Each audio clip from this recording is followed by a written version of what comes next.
हम क्या देखेंगे, कन्नौज के मोखरी वंश। अभी हमने क्या पढ़ा, अभी सबसे पहले हमने क्या बल्लभी के मेत्रक देखे है ना, बल्लभी के मेत्रक वंश देखे। और पंजाब पर क्या हूणों का आगमन हुआ था, तो हूण वंश है ना।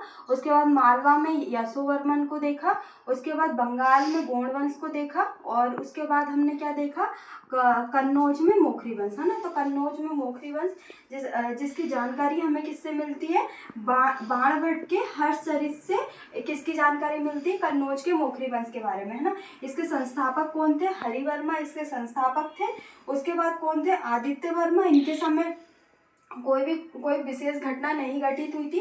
आपको बस ये संस्थापक याद रखना है। तो हरिवर्मा संस्थापक थे, उसके बाद आदित्य वर्मा, उसके बाद ईश्वर वर्मा। फिर ईश्वर वर्मा के द्वारा क्या जो जौनपुर अभिलेख है ना, जौनपुर लेख में क्या राजाओं को सिंह के समान बताया गया है। क्या बताया गया है, जौनपुर अभिलेख में राजाओं को सिंह के समान बताया गया है ना। तो डायरेक्ट ये क्वेश्चन पूछ सकते हैं कि जौनपुर अभिलेख में क्या लिखा है, तो राजाओं को सिंह के समान बताया है ना। जो ईश्वर वर्मा है, ईश्वर वर्मा ने कौन सी उपाधि धारण की थी, तो महाराज की उपाधि धारण की थी। उसके बाद सर्व वर्मा आए थे, फिर अवंती वर्मा है ना। ये सिर्फ मैं आपको सीक्वेंस बता रही हूँ कि किसके बाद कौन सा शासक आया था, बाकी बस आपका संस्थापक इंपॉर्टेंट है। और अभी हमने ईश्वर वर्मा देखा, बहुत ज्यादा इंपॉर्टेंट है।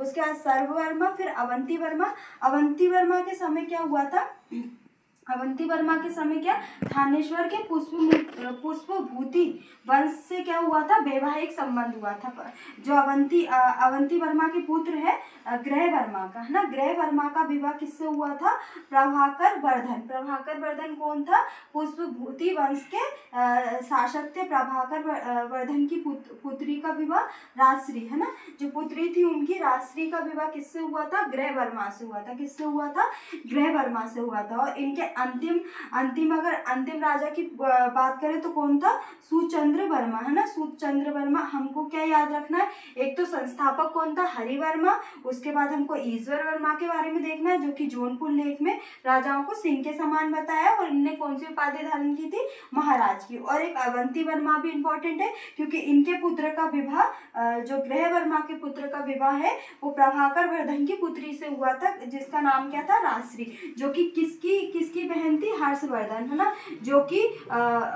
जो हमारे प्राचीन भारत के अंतिम महान हिंदू शासकों में से एक है ना, कौन है, हर्षवर्धन। उनकी बहन कौन थी, राजश्री है ना। और जो ग्रह वर्मा को पराजित किसने किया था, हमने लास्ट लेक्चर में ही देखा था, जो गोंड वंश के शासक थे शशांक द्वारा इनको पराजित किया था। किसको, शशांक द्वारा इनको पराजित किया था। फिर जो अपनी बहन का बदला लेने के लिए जो हर्षवर्धन ने शशांक को पराजित किया था। और उसके बाद कन्नौज को उन्होंने जो थानेश्वर से अपनी राजधानी को परिवर्तित करके कन्नौज में स्थानांतरित कर दिया था। जब सुदर्शन वर्मा की और सुचंद्र वर्मा की मृत्यु हो गई थी, उसके बाद उन्होंने क्या किया था, थानेश्वर से अपनी राजधानी को परिवर्तित करके कन्नौज को अपनी राजधानी बना लिया है ना। इसके बाद हम क्या पढ़ेंगे, थानेश्वर का पुष्पभूति वंश। ये बहुत ज्यादा इंपॉर्टेंट है। और हमारे ये थानेश्वर कहाँ पर आता है, हरियाणा में आता है ना।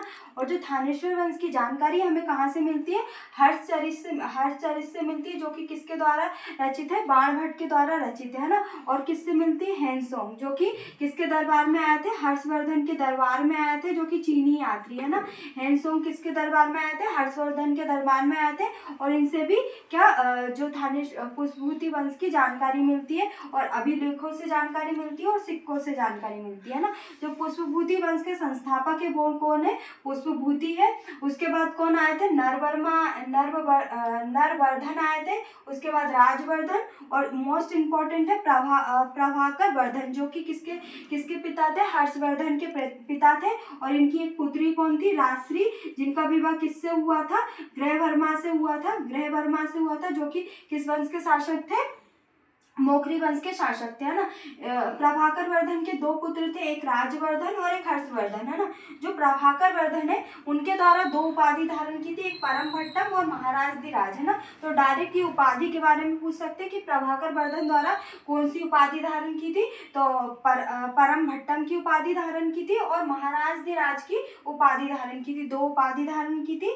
और इनके दो पुत्र थे, एक राजवर्धन और एक हर्षवर्धन, जिनमें राजवर्धन का इतना संक्षेप में हमें वर्णन नहीं मिलता, जैसा कि हमें हर्षवर्धन का मिलता है। हर्षवर्धन का शासनकाल कब से कब तक था? 606 से 647 AD तक इनका शासन था। अगर हर्षवर्धन की उपाधि की बात करें तो इन्होंने शिलादित्य की उपाधि धारण की थी, और ये अंतिम महान हिंदू शासकों में इनका नाम गिना जाता है, इनका हर्षवर्धन का, क्योंकि इनके बाद कोई भी महान हिंदू शासक नहीं हुए थे जिन्होंने अपने साम्राज्य का विस्तार बहुत ज़्यादा किया था, है ना। और इनकी पुत्री का नाम क्या है? राजश्री, जो कि क्या है? ग्रह वर्मा से जिनका विवाह हुआ था। एक चीज़ और देख लेते हैं हम इसमें कि जो बाणभट्ट की और रचनाएं हैं वो भी देख लेते हैं ना। बाणभट्ट के द्वारा क्या एक तो हर्षचरित की रचना की थी, हर्षचरित की रचना की थी, है ना। बाणभट्ट के द्वारा एक कदम्बरी की रचना की थी, है ना, कदम्बरी की रचना की थी, जो कि बहुत ज़्यादा इम्पोर्टेंट है ना। ये रचनाएं पूछ सकते हैं कि बाणभट्ट द्वारा कौन कौन सी रचनाएं रचित की, तो एक हर्षवर्धन और एक कदम्बरी, है ना। और ये क्या है? जो कदम्बरी है वो प्रथम उपन्यास भी है ना, प्रथम उपन्यास भी है ना, तो इसलिए ये ज़्यादा इम्पोर्टेंट होता है कि जो कदम्बरी है वो क्या है? प्रथम उपन्यास भी माना जाता है। और कौन सी एक हर्षचरित भी रची, हर्षचरित की रचना भी की, जिससे हमें कन्नौज के मोखरी वंश की जानकारी भी मिलती है और थानेश्वर के पुष्पभूति वंश की जानकारी भी मिलती है। तो आज हमने क्या देख लिया? नेक्स्ट लेक्चर में हमारा गुप्तोत्तर काल कंप्लीट हो जाएगा, है ना, जिसमें क्या हम क्या जो हर्ष की जो प्रशासनिक व्यवस्था है और गुप्तोत्तर काल की क्या देख लेंगे। आज हमने क्या क्या देखा ये एक बार देख लेते हैं, है ना। हमने क्या गुप्तोत्तर काल स्टार्ट किया, है ना, उसमें हमने क्या क्या देखा। सबसे पहले हमने बल्लभी के मैत्रक वंश के बारे में देखा ना, बल्लभी के मैत्रक वंश के बारे में देखा ना। उसके बाद हमने क्या पंजाब पर क्या थे? पंजाब पर हुणों का वंश देखा ना, जो कि मध्य एशिया से आए थे और बर्बर जनजाति है। इसके बाद हमने मालवा में यशोवर्मन देखा, यशोवर्मन, है ना, जिसने क्या हुणों को पराजित किया था, जिसकी जानकारी हमें क्या मंसोर अभिलेख से मिलती है। उसके बाद हमने क्या कन्नौज पर मोखरी वंश, है ना, कन्नौज पर मोखरी वंश को देखा ना, कन्नौज पर मोखरी वंश देखा। उसके बाद बंगाल में क्या गोंड वंश को देखा, है ना, बंगाल में गोंड वंश को देखा। और थानेश्वर में क्या देखा? थानेश्वर पर पुष्पभूति वंश का शासक देखा ना। नेक्स्ट लेक्चर में हम क्या देखेंगे? जो गुप्तोत्तर काल की क्या हम देखेंगे प्रशासनिक व्यवस्था, क्योंकि डायरेक्ट मेंस में क्वेश्चन पूछ सकते हैं कि गुप्तोत्तर काल की प्रशासनिक व्यवस्था के बारे में बताइए, और इसकी धार्मिक व्यवस्था के बारे में, है ना, धार्मिक जीवन के बारे में, और इनके सामाजिक जीवन के बारे में पढ़ेंगे, है ना। सामाजिक जीवन के बाद इनके आर्थिक जीवन के बारे में देखेंगे, और कला भी देख लेंगे कि कला क्या कहती है ना गुप्तोत्तर काल में। तो हम ये सब नेक्स्ट लेक्चर में देखेंगे।